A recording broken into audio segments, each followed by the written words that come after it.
Allá donde las casas y después los árboles y a continuación la hierba desaparecen, nace un reino estéril, salvaje y mineral. Sin embargo, en su pobreza extrema, en su desnudez total, ofrece una riqueza que no tiene precio, la felicidad que se descubre en los ojos de los que lo frecuentan. Bienvenidas a un nuevo capítulo, un nuevo episodio de Aventuras de Papel. Aquí nuevamente estamos con nuestro querido Gerald y nuestro querido Wilfred. ¿Cómo están? Muy bien, gracias. Bien. Muy bien. Súper. Me imagino, bueno, se me olvidó comentarle, este libro se llama Una estrofa de la montaña es mi reino, de Gastón Rebuffat. ¿Qué piensan sobre ella? ¿Qué tal? ¿Les gustó la frase?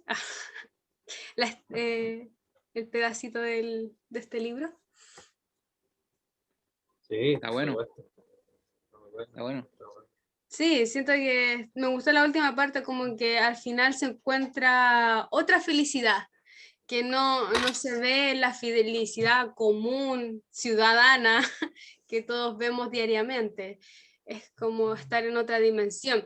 Tú, querido Gerald, que has estado en esas montañas, ahí donde no hay nada. He estado en la otra dimensión. Has estado en esa dimensión. ¿Qué crees? ¿Te ha pasado eso mismo que él describe? Yo creo que lo que él dice es producto de cuando uno se ve envuelto en esta como otra dimensión que tú señalas. Yo creo que para poder escribir sobre eso es necesario tener un bagaje en la actividad de la montaña harto tiempo. Gastón es uno de los pioneros del montañismo mundial, francés, guía de la primera expedición a la Annapurna. Entonces es una persona que tiene para escribir y ¿Sabe lo que dice? compartir. Claro, uno puede escribir, por ejemplo, no sé, pues tú vas al cerrito una vez a la semana, al que está atrás de tu casa, y obviamente es una experiencia y es válido y podría compartir los sentimientos que te nacen a partir de esa experiencia, pero Claro. siempre he pensado que no hay comparación cuando tú te enfrentas a una montaña mucho más cruda, mucho más real en el sentido de que te quita cosas. Una montaña, como la llaman algunos alpinistas, despiadada, pero que sin embargo nos vuelve un poquito más hacia la sinceridad, y es ahí donde yo creo que él relata esta felicidad diferente, ¿ya?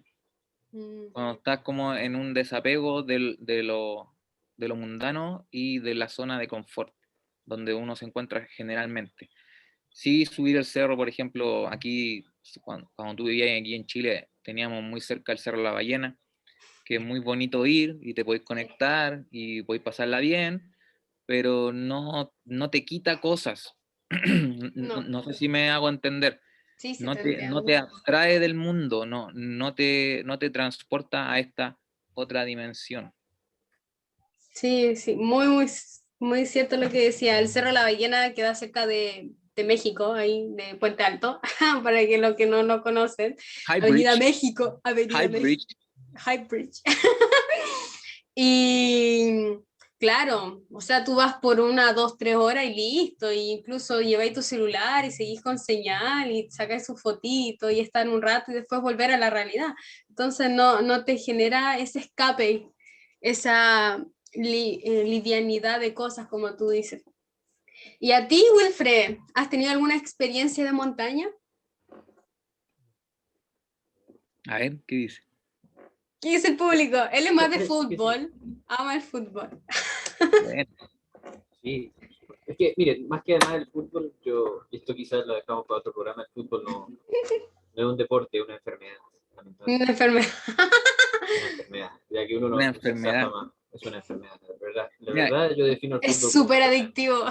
y con respecto al fútbol, hay una frase de un tipo que le preguntan sobre eso, y sobre el fútbol y el alpinismo. Este es un tipo italiano. Y el tipo le responde al comentarista deportivo que en el fútbol tú eres el espectador de tu pasión. En la montaña tú eres el protagonista. ¡Ah, qué En el lindo! alpinismo eres el protagonista de tu pasión y en el fútbol eres un espectador. ¡Ah, qué bello! Sí. Muy buena la frase. Bueno, a ver. eh, yo creo que a veces me preguntaba yo antes de esta entrevista si verdaderamente no hubiese podido existir una literatura de montaña. Yo me ponía a cuestionar.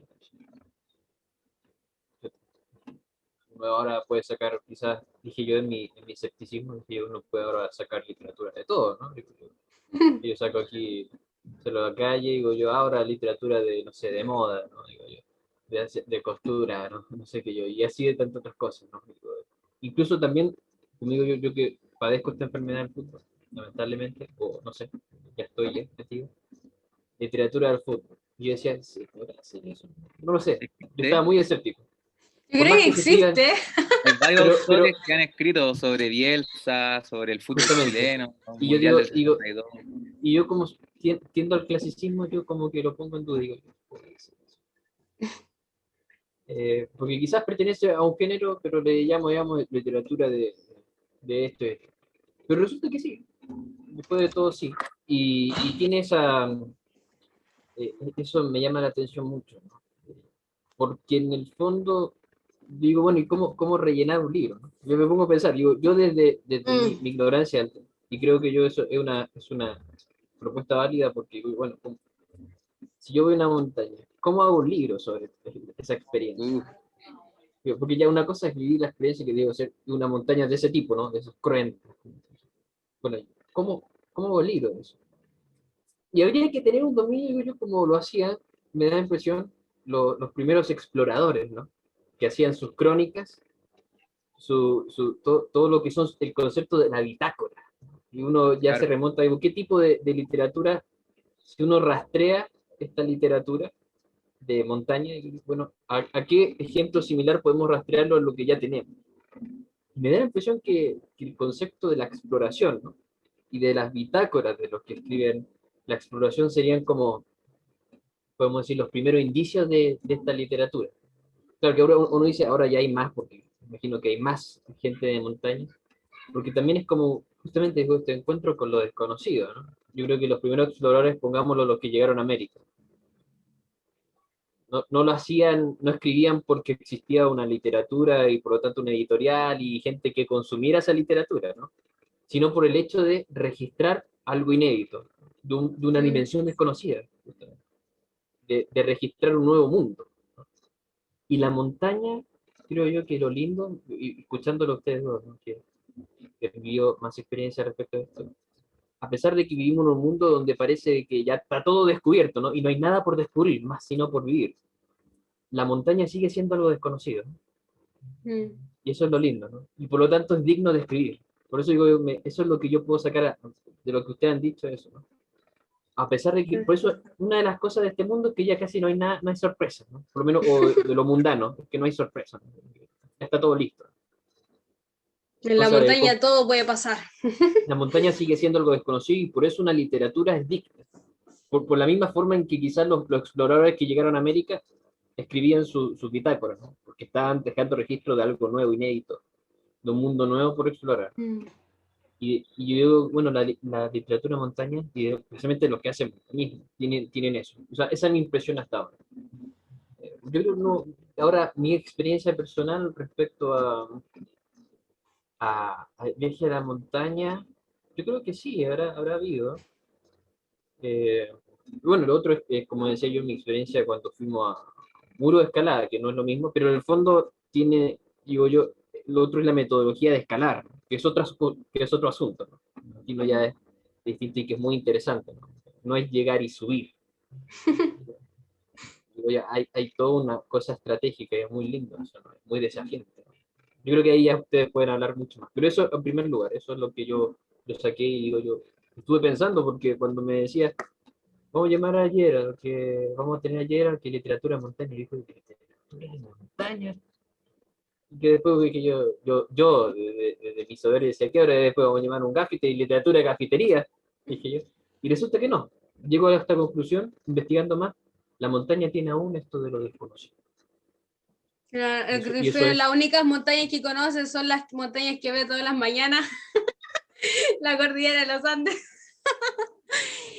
Pero sí, son nuevos mundos, pues todos tenemos mundos distintos, entonces al final yo por eso quería invitar el día al Gerard porque tiene muchas cosas que contarnos. y a ella le parece poco mis cordilleras, que como, las cordilleras, la única que conoce son las cordilleras de los Andes, que son No, esas las yo más. me refiero a que las únicas que has visto, me refiero a Le las parece únicas poco, que... le parece poco, le parece poco. No, está muy anglosajona, ya, ya, ya.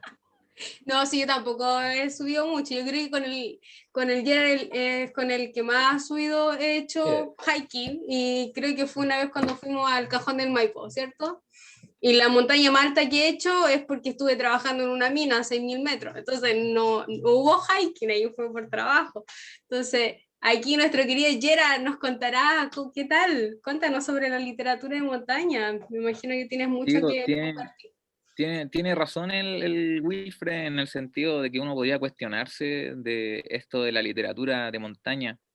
Literatura de montaña es como un apellido más que nada para lo que él dice de la aventura. O sea, siempre la aventura va a llamar la atención. La gente le gusta escribir sobre sus aventuras porque, como él dice, dejar un registro de algo nuevo, dejar un registro para los que vengan después de mí, tanto como exploradores como aventureros, porque en este sentido ir a una montaña que nadie fue nunca es una aventura y genera antecedentes para eh, una posterior expedición, por ejemplo.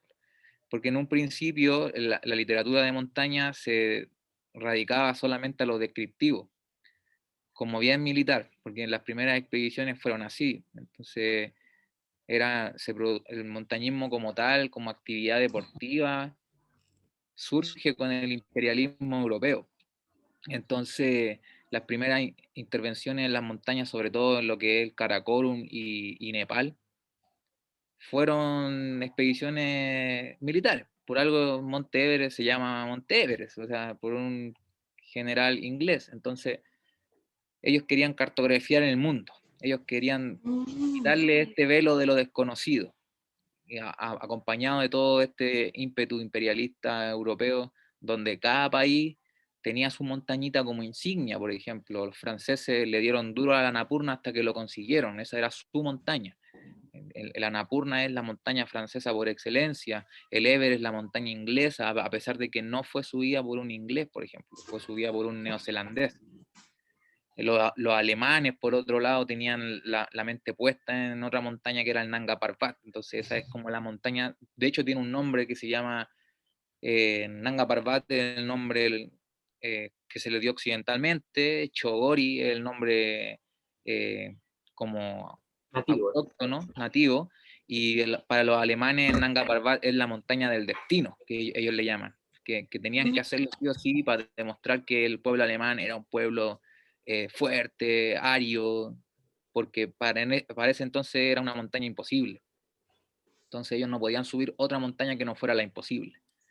Y los italianos otra montaña y así sucesivamente. Entonces también tiene su tema ahí medio descriptivo en cuanto a que era muy puntual y tenía muchos datos duros de campamento a tal altura, de las expediciones. Y luego de esto, cuando ya pasa esta primera etapa como de reconocimiento que se le llama en el montañismo, un montañismo de reconocimiento o de descubrimiento, viene un montañismo de introspección. Surge en los Alpes una modalidad de hacer montaña que se le llama alpina, quiere decir rápida. Ya no se ocupan estas expediciones militares grandotas con campamentos de 200, 300 personas, sino que se busca una pulcritud en la técnica de subir montaña. Y es ahí donde ya la parte más descriptiva pierde lugar y toma mucha más relevancia la parte introspectiva, de lo que siente el aventurero al enfrentarse, entre comillas, solo, que siempre van encordadas de 2 o 3.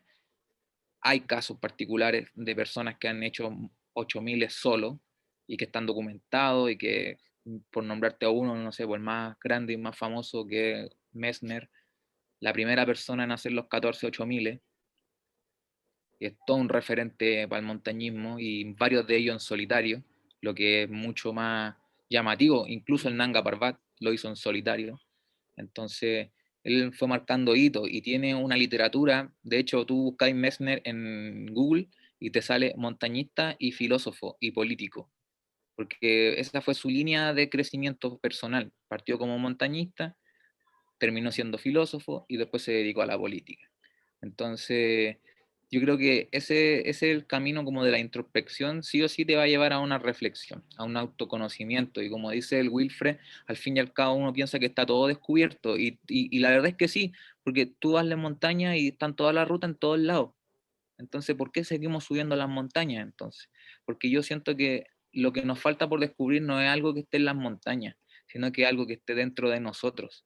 Entonces, como no podemos apreciar lo que está dentro de nosotros en el mundo normal, necesitamos ir a estos espacios que son otras dimensiones, necesitamos estar en este desapego de lo mundano, necesitamos estar en estas carencias de lo que pensamos que tenemos ya por sentado, y vernos expuestos, vernos frágiles, ver cómo en el fondo es una palabra muy, muy cliché, pero es como un espejo de uno mismo. Uno va a la montaña, siempre dice, no, yo voy a encontrarme al cerro.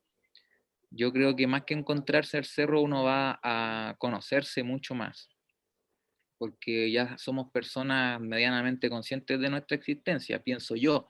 Entonces, cuando vamos al cerro es porque vamos a conocer otra parte de nosotros, quizás una parte que nosotros sabemos, pero no la queremos aceptar, por ejemplo, que somos, no sé, poco colaborativos, somos individualistas, de repente somos egoístas, por una cosa tan frágil y tan insignificante como el agua, por ejemplo, a tu compañero se le acabe el agua y que tú tengas agua y no queráis darle. Entonces después pensáis, ¿por qué no le di agua? Si él no tenía, yo tenía mucha agua. Preferí cargar más peso, o sea, preferí cargar más peso, a hacerme de más problemas cuando podría haber compartido ese problema, y mi problema era una solución para él, no sé. Entonces ahí uno va haciendo como estos choques en la mente, pensando en la carpa después solo, y si hubiese hecho esto, y por qué hice esto, y por qué soy así. Entonces pienso que la literatura de montaña tiene un inicio, como él lo dijo, más descriptivo, luego viene este segundo proceso introspectivo, y al final ya viene como un momento como de los 90 en adelante, de los 2000 sobre todo, donde ya no es tan introspectivo, sino que es más lúdico, en cuanto a que se vuelve mucho más divertido leer sobre montaña, porque te cuentan historias de lugares que tú ya conoces porque los puedes googlear. Entonces cuando tú lees sobre una expedición, te sirve para preparar la tuya y de esa manera vivir tu propia aventura. O sea, es una guía para que tú puedas vivir tu propia aventura. Yo creo que muchos de los libros de montaña que no son bestsellers, que no son historias, porque también se pueden escribir bestsellers, historias inventadas, donde Claro. ocupan lugares que sí existen, que hablan de cosas que sí existen, por ejemplo, carpas, campamentos, técnicas, lugares, todo sí existe, pero la historia es una mentira, es un invento, que es meramente por diversión, para la gente que le gusta consumir películas de acción, hay gente que le gusta consumir libros que hablen sobre montañas que a ellos les gustaría ir. Entonces les sirve para prepararse como una noción de cómo es. Pero sí también hay otro tipo de literatura que aún sigue siendo como, no sé, llamarlo como inspiradora. Aún hay algunos autores que prefieren escribir sus propias aventuras y que generalmente suelen ser los mismos escaladores. Ni siquiera es que tú seas un escritor que va a hablar sobre montañas, sino que tú ya eres un escalador que ha escalado no sé cuántos 8000, o a lo mejor tenés muchos 6000, o hay hecho una vida en la montaña y podías escribir sobre eso. Y a más de alguien, como habíamos dicho en alguna vez, la primera vez que conversamos, siempre vamos a tener algo que decir, y siempre va a haber alguien que quiera escucharlo o que quiera leerlo. Entonces, Sí, es verdad lo que dices. ¿Tienes algún favorito montañista que te gustaría compartir el día de hoy? mira, tengo hartos montañistas favoritos porque cada uno hace cosas distintas, cada uno tiene un estilo distinto, cada uno se enfoca en cosas diferentes, pero sin embargo sí tengo un montañista que realmente fue muy inspirador y tiene un libro que es una apología a la humildad, al esfuerzo, al sacrificio, a las convicciones y sobre todo a ser fiel a uno mismo y a un estilo. Y ese montañista se llama Jerzy Kukuczka, más conocido como Jurek, entre los amigos de él y la gente de montaña. Y la gracia de Kukuczka, como te digo yo, su humildad, su determinación, el trabajo, la tenacidad, es que él fue la segunda persona en el mundo, en la historia, en lograr los 14.8000. Ya te había mencionado que el primero fue Messner, el segundo fue Kukuczka, y fue muy gracioso porque son contemporáneos. Sin embargo, Kukuczka lo hizo en 9 años y Messner se demoró, creo que 13, 14 años. Entonces, hay un tema también con respecto a Kukuczka, es que a diferencia de Messner, Messner era un deportista de élite. Él tenía muchos auspiciadores, tenía muchos recursos, y Kukuczka era pobre. Él trabajaba 6 meses y los otros 6 meses iba a escalar. Él era un escalador polaco, entonces hay que tener el contexto. En los años 80 Polonia era parte de la Unión Soviética. Polonia era un país medianamente cristiano, Kukuczka profesaba esa religión, entonces por ser cristiano él no recibía apoyo de ningún estamento estatal, porque él no iba a renunciar a su fe por plata, prefería trabajar. Entonces él, pucha, limpiaba chimeneas, pintaba torres, siempre en modalidad de escalada, arreglaba autos, hacía mandados y compraba cosas de segunda mano, se acoplaba a otras expediciones como cocinero primero, como porteador. Entonces siempre fue muy humilde. De hecho, hay un pasaje de su libro donde él cuenta que se encuentra con Messner y lo ve llegar con toda su parafernalia. Es como ver llegar a Cristiano Ronaldo, así, al fútbol, pero en la montaña, lleno de marcas, con los mejores zapatos, las mejores ropas, y ahí Kukuczka sirviéndole a Messner la comida, porque él era el cocinero de su campamento. Así él lograba costear estos viajes a los Himalayas. Él iba como cocinero, como porteador, como el que arma las camas, el, no sé, como fuese, él iba, se metía, y de repente había un cupo para subir, y él subía, él subía, él subía. Muchas de las cumbres que hizo Kukuczka de las 14 fueron por rutas nuevas, rutas que él inventó, rutas que él diseñó. Entonces, en desmedro quizás de Messner, que solamente hizo rutas conocidas. Ya en esa época ya habían sido escalados todos los 14.8000. ¿Messner nunca hizo rutas nuevas? No, nunca hizo, o sea, de arriesgarse así. Hizo rutas nuevas también, pero de los 14 yo creo que un 80% son rutas conocidas. Porque para esa época ya habían sido escalados los 14.8000, pero por distintas personas. Entonces ya habían antecedentes. Volvemos a la literatura de montaña. Ellos también basan su propia aventura en las literaturas ya existentes, porque es un mundo desconocido. Sobre los 8.000 metros muy poca gente ha estado, entonces se le llama la zona de la muerte. Es una zona que tiene un desconocimiento y que puede cambiar en cualquier momento. La geografía cambia súper rápido, muy dinámica. Entonces hay otro mérito más de Kukuczka. Te podría hablar de Kukuczka, pucha, hasta aburrirme, porque me he leído tantas veces su libro, he visto tantos reportajes sobre él, he leído tantas crónicas de otras personas que han escrito sobre él también, y nunca he podido encontrar una polémica, nunca he podido encontrar alguna persona que diga algo malo de Kukuczka. ¿Qué libro recomendaría a la gente de Kukuczka para... Kukuczka tiene solo un libro, Uno. y que en el fondo es su autobiografía, que lo escribió un poquito tiempo después de haber hecho los 14.8000. Escribe este libro que se llama Mi Mundo Vertical, donde la editorial Desnivel, ¿ya? Es una editorial española que es la que se encarga de la producción y la masificación de todo lo que es literatura de montaña. Esa editorial Desnivel está especializada en libros de montañeros, ya sea libros de manuales de montaña, libros de nudo, libros de escalada, primeros auxilios, liderazgo, todo lo que tenga que ver con la actividad de outdoor, y además libros de personajes tan icónicos como Kukuczka, Simone Moro, Reinhold Messner, Gastón Rufat, y así podría nombrarte otros más que ellos han escrito libros ahí.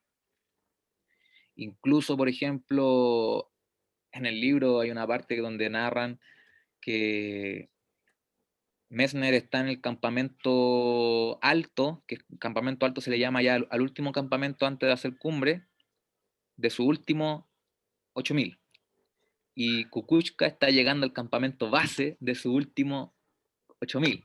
Entonces, durante casi 2 años hubo una guerra de los 8000, que en verdad no fue una guerra tanto de Kukuczka y Messner, sino que fue una guerra de los medios, de cómo este montañista con todos los recursos versus este montañista pobre, que compra cosas usadas, que se tiene que estar pegando a otras expediciones, que no tiene los recursos. Entonces se forma esta guerra mediática más que nada por las marcas sobre todo. Kukuczka no tenía ninguna marca. Con suerte él se hacía el pan para la expedición. Y bueno, Kukuczka, lamentablemente en el campo base, cuando tú llegas al campo base tienes que preparar el campo 1, campo 2, campo alto, depende de cuántos campamentos son hacia arriba y son varios meses. Entonces al final, por una diferencia de cuánto, 3 meses, uno logró el hito antes que el otro. Sin embargo, como te digo, por todas las cosas que este hombre hizo, las rutas nuevas, los invernales, Kukuczka hizo 8000 en invierno, cosa que no hizo Messner. En invierno, hizo varios 8000 en invierno. Messner escribe una crónica y dice: muchas felicitaciones a Kukuczka, no eres el segundo, eres el mejor. Y es una frase que quedó para la historia y que yo creo que refleja lo que fue Kukuczka en el fondo.